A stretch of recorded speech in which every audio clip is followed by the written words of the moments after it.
Alright, so I got to my house at around 2 a.m. this morning because I was at the DSS office where I was being interrogated and investigated over a video that I posted about 4 days ago. So it took a lot of hours at the DSS office. I wrote a lot of statements to that regard. Now, I was in court about two days ago. You know, I went to court because of these people that were arrested for trafficking that baby that I rescued. So I went to court for that reason. So while we were in court, the case was stood down by the judge because the prosecutor was not in court. So as I was seated, you know, I was bored. I went outside and I saw a lot of camera, paparazzi, and I asked them, who they caught? They say, Malam Nasiru verify his case is ongoing. So I asked if I could observe the case. They said, why not? So I went into the courtroom to observe the case, and the judge that was presiding over the matter was Honourable Justice JOYCE ABDULMALIK. So I sat down there, I observed the whole thing, and after the case, I heard that the next case coming up was the case between the federal government and the alleged coup plotters. Then I said, this is not the case when I posted about 4 days ago. Let me just sit down and observe the whole thing. So I sat down in court while the case was going on. You know, they brought in the witness. You know, the defense counsel was was cross-examining the witness. Then the DPP that was representing the federal government then stood up, and then he said one of the videos that was tendered in court found its way to social media, and it was posted by a popular citizen known as Very Dark Man. I saw everybody turned look at me, and I'm like, what's going on here? Because I was surprised. And the next thing he said, he heard that the person is even in court. You know, and then, of course, then the judge now said, okay, how did the thing find its way to social media? So they started asking the defense counsel, and all of them said they didn't send it to me. You understand? Obviously, they didn't send it to me, right? So immediately the judge said I should be probed and I should be investigated. So that was why I went to the DSS. Now, when I go to the DSS, I told them the whole truth, you know. Me, as Very Dark Man, I am a public person. My number is on social media. A lot of people send me different things that is happening in different communities as to regards to injustice, insecurity, and whatnot. They send me these videos almost every day, and every day at night I go through my phone because it automatically saves. I use an Android phone, a Samsung Flip. So it automatically saves and I go through. So I came across that video, I watched it. When I watched it, I was like, wait, is this an interrogation or a joke? Do you understand? I watched it, I said, wait, if these people you are alleging them for coup plotting. When I was watching the interrogation video, I was expecting that the DIA was going to show them some sort of evidence that is very, very strong. But with the way they were interrogating the man, it was looking as if they wanted to just find something to nail him on. You understand? And in the interrogation video, the man clearly, Major General Ibrahim Ghana, retired, clearly told them that I have no hand in all of this. And from what I saw, I believe him. Now, I explained to them and I also told them the truth, that I did not know that that video was being used in court. Do you understand? I did not know. Because it's not even me that recorded the video. In that particular video, now DIA recorded. Whoever sent it is from the DIA. Whoever sent that video is probably from the DIA. I know they there. I was not in court when they even played. I even heard Lance that they played it in court. I was not there. Now, I see video and I looked at it, and as somebody that speaks against injustice, I clearly spoke against that. You know, I have no intention of interfering with court proceedings or interfering with ongoing investigation, you know. So if that is the wahala, I told them I sincerely apologize. I had nothing to I was not trying to interfere with anything. That's number one. Now number two, thank God I was even in court. You understand? Thank God I was in court.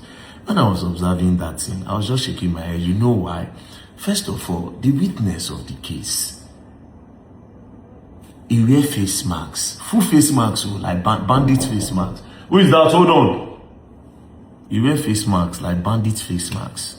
He cover face. He wear eyeglass. Not just that, they say that one is legal, the court will allow it for his own protection.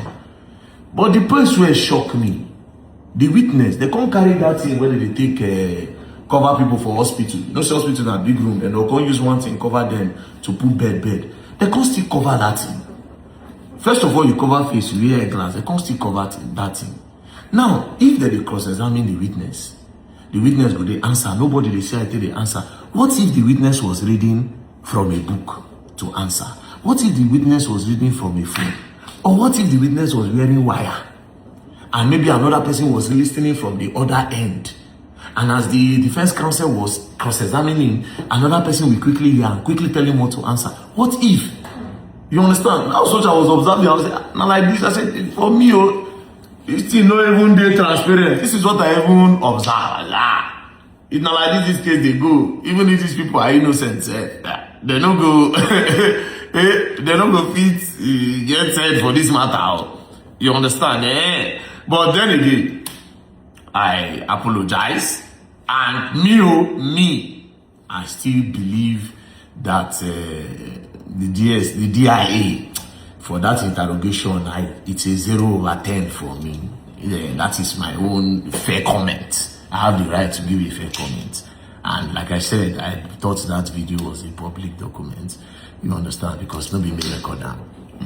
That's by the way. Number two, the DPP coincidentally, SAN wrote to me, is the same person that was involved in Mercy Chinwo's case, that pastor. You understand? And that same pastor. Well, I saw him for court a few months ago. I hail him because there's no hard feelings. I hail him and say, I wish I can greet and say I won't come see you. You understand? But I don't know whether I see the verse. You know this country, everybody get ready to fight. Will they fight against bad governance? Will they fight against corruption? Will they fight against injustice? And maybe you are not corrupt, but if you are in the office where corruption is there and your name appears, you know we have to call you out because we want a better Nigeria, not because we have interest in calling your name.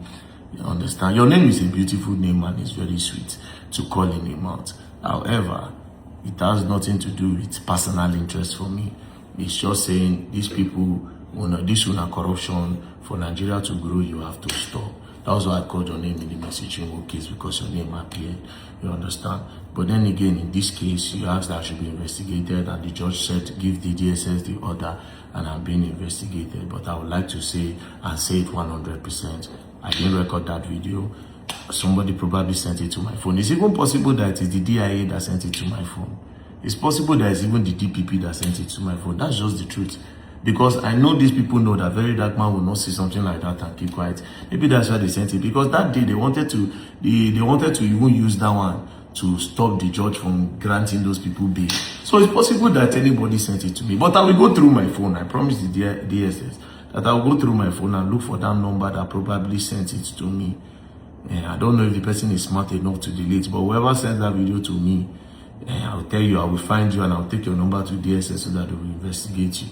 But above all, please, I would like to urge the court.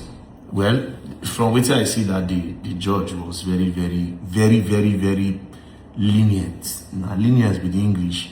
I went outside and I told somebody in the court that I've never seen anybody as intelligent as that judge. I've never gone to any court and seen any judge as intelligent as that woman. The way she speaks, the way it was so balanced. It was so balanced. It was a very balanced. I was just looking at it. I was like, no.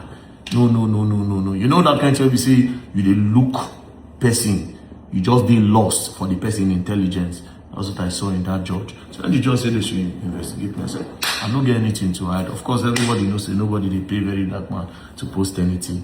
If they pay me by now, DSS for that arrest me or maybe police, but they cannot trace anything because I don't take money for shit. I just come when I see injustice, I speak. So ultimately, I would like to apologize to the court if maybe my video interfered with court proceedings and maybe it caused damage to the investigation. I would like to apologize, and to the DIA, like I said, this one and my own fair comment to now. I don't think that interrogation was professional. If you carry person, a suspect say do something, I believe say you go show am say on the 10th of so, this is what you did. We saw you planning this coup with this. These were your words. You were on a phone call. These were your words. This is a video of you. These were your words. But saying that the person that was planning the coup transferred 2 million naira to him. And the man clearly said, this is welfare. Saying it forward, well, I don't want to interfere again, I beg. I don't want to interfere. God bless the judge. God bless Federal Republic of Nigeria. And truly, the people that were involved in planning a coup, if they are found wanting, they should face the full wrath of the law, because this is a democratic government. You cannot just say you want to use coup to remove President Bola Ahmed Tinubu, even though he has failed Nigeria 100%. But in an election, they'll still take come down. No matter what you do, that coup, I don't know. So you don't fail us. Insecurity zero, economy zero. I don't know what I see by your Nanuga they talked the other day. All those ones zero. But I apologize to the courts, to the DSS, everybody. More than no verse. No be me record video.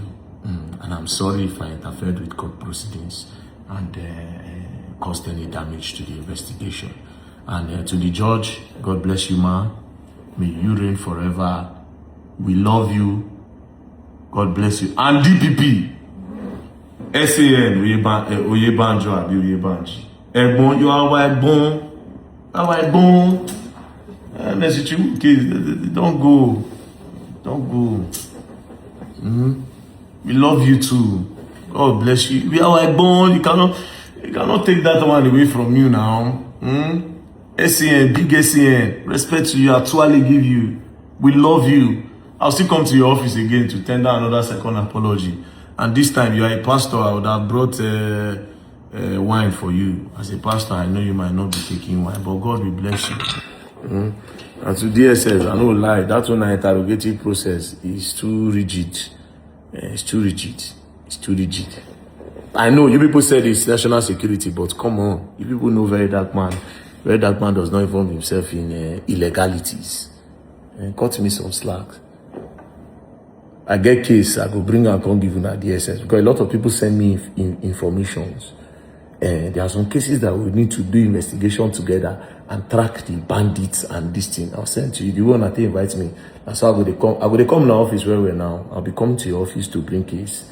And I'm waiting day with that. Thank you very much. Bye-bye.